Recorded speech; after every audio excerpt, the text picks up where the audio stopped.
Welcome back to the channel. Don't forget to like, share, and subscribe. Circular infographic layout in Photoshop using custom shapes.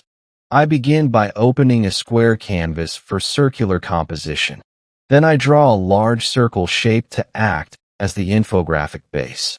Now I add smaller circle and arc shapes around it for sections.